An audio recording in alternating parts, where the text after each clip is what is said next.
தமிழகத்தை பொறுத்தவரை இனி அடுத்து வரக்கூடிய நாட்களில் கனம் முதல் அதி கனமழையானது தீவிரமடைய வாய்ப்புள்ளது. இனி எந்தெந்த மாவட்டங்களுக்கு, எந்தெந்த தேதிகளுக்கு கனம் முதல் அதி கனமழையானது தீவிரமடைய வாய்ப்புள்ளது. அது மட்டும் இல்லாமல் ஒரு தாழ்வு பகுதியானது செங்கல் புயலாக மாறி, அது கொடூர முகத்தை காட்டி வருகிறது. அது சொல்லி தான் பார்க்க போறோம். நீங்க நம்ம சேனலும் சப்ஸ்கிரைப் பண்ணாம இருந்தீங்கன்னா, மறக்காம லைக் பண்ணிக்கோங்க, சப்ஸ்கிரைப் பண்ணிக்கோங்க. உங்க நண்பர்களுக்கு தெரியப்படுத்த ஷேர் பண்ணுங்க.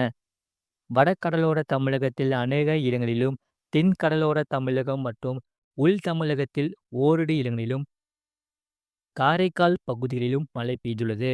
புதுவையில் மிக லேசான மழை பதிவாகியுள்ளது. தென்மேற்கு வங்கக்கடல் பகுதிகளில் நிலவிய ஆழ்ந்த காற்றழுத்த தாழ்வு மண்டலம் வடக்கு வடமேற்கு திசையில் நகர்ந்து, அதே பகுதிகளில் ஆழ்ந்த காற்றழுத்த தாழ்வு மண்டலமாக நாகப்பட்டினத்திலிருந்து சுமார் கிழக்கே 300 கிலோமீட்டர் தொலைவிலும், புதுவையிலிருந்து கிழக்கு தென்கிழக்கே 340 கிலோமீட்டர் தொலைவிலும், சென்னையிலிருந்து தென்கிழக்கே 380 கிலோமீட்டர் தொலைவிலும் நிலை கொண்டுள்ளது. இது வடமேற்கு திசையில் நகர்ந்து அடுத்த 4 மணி நேரத்தில் புயலாக வலம் பெறக்கூடும்.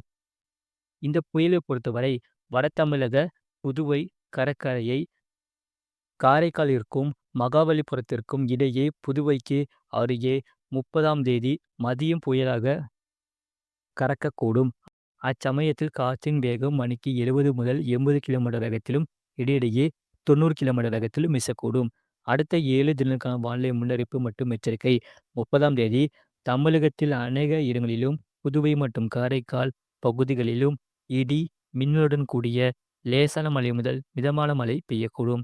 அதி கனமழை பெய்யக்கூடிய மாவட்டங்கள்: சென்னை, திருவள்ளூர், செங்கல்பட்டு, காஞ்சிபுரம், விழுப்புரம், கள்ளக்குறிச்சி, கடலூர் மாவட்டங்கள். புதுவையில் ஒரு சில இடங்களில் கன முதல் மிக கனமழையும், ஓரிரு இடங்களில் அதி கனமழையும், ராணிப்பேட்டை, திருவண்ணாமலை, வேலூர், பெரம்பலூர், அரியலூர், தஞ்சாவூர், திருவாரூர், மயிலாடுதுறை மற்றும் நாகப்பட்டினம் மாவட்டங்கள் மற்றும் காரைக்கால் பகுதிகளில் ஓரிரு இடங்களில் கன முதல் மிக கனமழையும், கனமழை பெய்யக்கூடிய மாவட்டங்கள்: திருப்பத்தூர், கிருஷ்ணகிரி, தருமபுரி, சேலம், நாமக்கல், திருச்சிராப்பள்ளி, புதுக்கோட்டை மற்றும் கரூர் மாவட்டங்களில் ஓரிரு இடங்களில் கனமழையும் பதிவாக வாய்ப்புள்ளது. டிசம்பர் 1ஆம் தேதி தமிழகத்தில் அநேக இடங்களிலும், புதுவை மற்றும் காரைக்கால் பகுதிகளிலும் இடி, மின்னலுடன் கூடிய லேசான மழை முதல் மிதமான மழை பெய்யக்கூடும். கன முதல் மிக கனமழை பெய்யக்கூடிய மாவட்டங்கள்: நீலகிரி, கோயம்புத்தூர், திருப்பூர், திண்டுக்கல் மற்றும் ஈரோடு மாவட்டங்களில் கன முதல் மிக கனமழையும், கனமழை பெய்யக்கூடிய மாவட்டங்கள்: கிருஷ்ணகிரி, தருமபுரி, சேலம், நாமக்கல், கரூர், தேனி மற்றும் மதுரை மாவட்டங்களில் ஓரிரு இடங்களில் கனமழையும் பதிவாக வாய்ப்புள்ளது. டிசம்பர் 2ஆம் தேதி தமிழகத்தில் அநேக இடங்களிலும், புதுவை மற்றும் காரைக்கால் பகுதிகளிலும் இடி, மின்னலுடன் கூடிய லேசான மழை முதல் மிதமான மழை பெய்யக்கூடும். கனமழை பெய்யக்கூடிய மாவட்டங்கள்: நீலகிரி, கோயம்புத்தூர், திருப்பூர், தேனி, திண்டுக்கல் மற்றும் ஈரோடு மாவட்டங்களில் ஓரிரு இடங்களில் கனமழையானது பதிவாக வாய்ப்புள்ளது. டிசம்பர் 3ஆம் தேதி தமிழகத்தில் அநேக இடங்களிலும், புதுவை மற்றும் காரைக்கால் பகுதிகளிலும் லேசான மழை முதல் மிதமான மழை பதிவாக வாய்ப்புள்ளது. கனமழை பெய்யக்கூடிய மாவட்டங்கள்: நீலகிரி, கோயம்புத்தூர், திருப்பூர், தேனி, திண்டுக்கல் மற்றும் ஈரோடு மாவட்டங்களில் ஓரிரு இடங்களில் கனமழையானது பதிவாக வாய்ப்புள்ளது. தரைக்காற்று எச்சரிக்கை. 30ஆம் தேதி வட தமிழக கடலோரம் மற்றும் அதனை ஒட்டியுள்ள பகுதிகளில் சூறாவளி காற்று வீசக்கூடும். மயிலாடுதுறை, கடலூர், விழுப்புரம், செங்கல்பட்டு, காஞ்சிபுரம், சென்னை, திருவள்ளூர் மாவட்டங்கள் மற்றும் புதுவை பகுதிகளில் சூறாவளி காற்று மணிக்கு 70 முதல் 80 கிலோமீட்டர் வேகத்திலும், இடையிடையே 90 கிலோமீட்டர் வேகத்திலும் வீசக்கூடும்.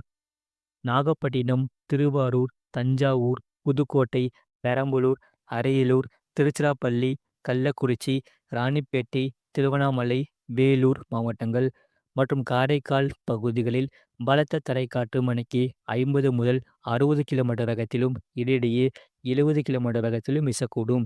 சென்னை மற்றும் புறநகர் பகுதிகளுக்கான வானிலை முன்னறிவிப்பு. அடுத்த 24 மணி நேரத்தில் வானம் பொதுவாக மேகமூட்டத்துடன் காணப்படும். நகரின் ஒரு சில பகுதிகளில் இடி, மின்னலுடன் கூடிய கன முதல் மிக கனமழையானது பதிய வாய்ப்புள்ளது. மறக்காம நீங்க லைக் பண்ணிக்கோங்க, சப்ஸ்கிரைப் பண்ணிக்கோங்க. இனி அடுத்து வரக்கூடிய நாட்களில் கனமழையானது தீவிரமடைய வாய்ப்புள்ளது. இதன் காரணமாக பள்ளி, கல்லூரிகளுக்கு விடுமுறை அளிக்க வாய்ப்புள்ளது. வங்கக்கடலில் நிலை கொண்டுள்ள ஆழ்ந்த காற்றழுத்த தாழ்வு மண்டலம் புயலாக மாற வாய்ப்புள்ளது. ஆபத்தான பகுதிகளை பொறுத்தவரை மரக்காணம், செய்யூர், மகாபலிபுரம், புதுச்சேரியில் ஆபத்தான பகுதிகளில் கண்டறியப்பட்டுள்ளது. அது மட்டுமில்லாமல் இதன் காரணமாக இந்த மழையை பொறுத்தவரை இரவு, நள்ளிரவு மற்றும் அதிகாலை நேரத்தில் தீவிர மழைப்பொழிவு எதிர்பார்க்கப்படுகிறது. சென்னை முதல் கடலூர் வரை இயல்பு வாழ்க்கையை முடங்க வாய்ப்புள்ளது. கடலோர மாவட்டங்களில் முடித்துவிட்டு உள் மாவட்டங்களில் கடும் கனமழையானது அதிகரிக்க வாய்ப்புள்ளது. அது மட்டுமல்லாமல் வங்கக்கடலில் நிலை கொண்டுள்ள காற்றழுத்த தாழ்வு மண்டலம் பெங்கல் புயலாகவே மாற வாய்ப்புள்ளது. ஏற்கனவே 85 கிலோமீட்டர் வேகம் வரை வீசும் என்று அறிவிக்கப்பட்ட நிலையில் தற்போது 105 கிலோமீட்டர் வேகம் வரை வீச வாய்ப்புள்ளது. 30 மற்றும் டிசம்பர் 1ஆம் தேதி தமிழ்நாட்டை அதிக கனமழையானது புரட்டி போடும் என்று எதிர்பார்க்கப்படுகிறது. இதன் காரணமாக அடுத்து வரும் 2 தினங்களுக்கு வெளியே செல்கிறது தவிர்த்து விடுங்கள். மீனவர்களுக்கான எச்சரிக்கை: வட தமிழகம், புதுவை மற்றும் அதனை ஒட்டிய தெற்கு ஆந்திரா கடலோர பகுதிகளில் 30ஆம் தேதி மாலை வரை காற்றின் வேகம் மணிக்கு 70 முதல் 80 கிலோமீட்டர் வேகத்திலும் இடையிடையே 90 கிலோமீட்டர் வேகத்திலும் வீசக்கூடும்.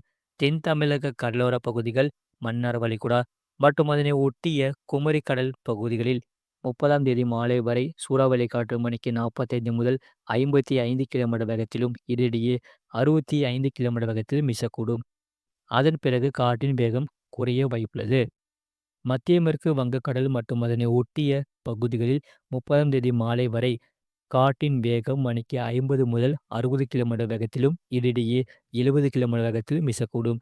அதன் பிறகு காற்றின் வேகம் குறைய வாய்ப்புள்ளது. ஆழ்கடலில் உள்ள மீனவர்கள் உடனடியாக கரைக்கு திரும்புமாறு அறிவிக்கப்படுகிறார்கள். அரபிக்கடல் பகுதிகளில் டிசம்பர் 1ஆம் தேதி வரை தெற்கு கேரளா கடலோர பகுதிகளில் சூறாவளி காற்று மணிக்கு 35 முதல் 45 கிலோமீட்டர் வேகத்திலும் இடையிடையே 55 கிலோமீட்டர் வேகத்திலும் வீசக்கூடும்.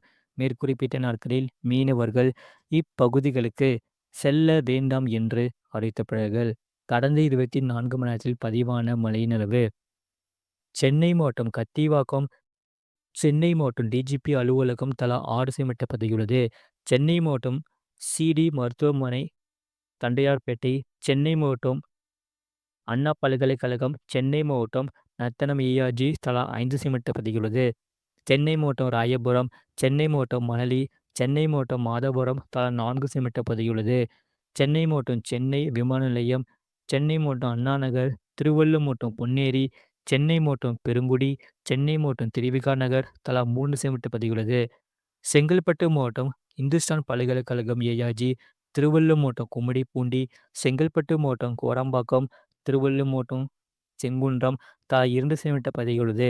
காஞ்சிபுரம் மாவட்டம் ஏசிஎஸ் மருத்துவக் கல்லூரி ஏஆர்ஜி, நாகப்பட்டினம் மாவட்டம் வேளாங்கண்ணி, மயிலாடுதுறை மாவட்டம் செம்மனார்கோவில் பொதுப்பணித்துறை, செங்கல்பட்டு மாவட்டம் மகாபலிபுரம், திருவள்ளூர் மாவட்டம் செம்பரம்பாக்கம் ஏஆர்ஜி தலா 1 சென்டிமீட்டர் பதிவுள்ளது. இனி அடுத்து வரக்கூடிய நாட்களில் கனமழையானது தீவிரமடைய வாய்ப்புள்ளது தமிழ்நாட்டில். மறக்காம நீங்கள் லைக் பண்ணிக்கோங்க, சப்ஸ்கிரைப் பண்ணிக்கோங்க. பெங்கல் புயல் முடிந்தவுடன் சக்தி புயல் ஒன்று உருவாக வாய்ப்புள்ளது. அது தமிழ்நாட்டை நோக்கி நகருமா நகரா சொல்லி இனி அடுத்து வரக்கூடிய நாட்களில் அறிவிக்கப்படும்.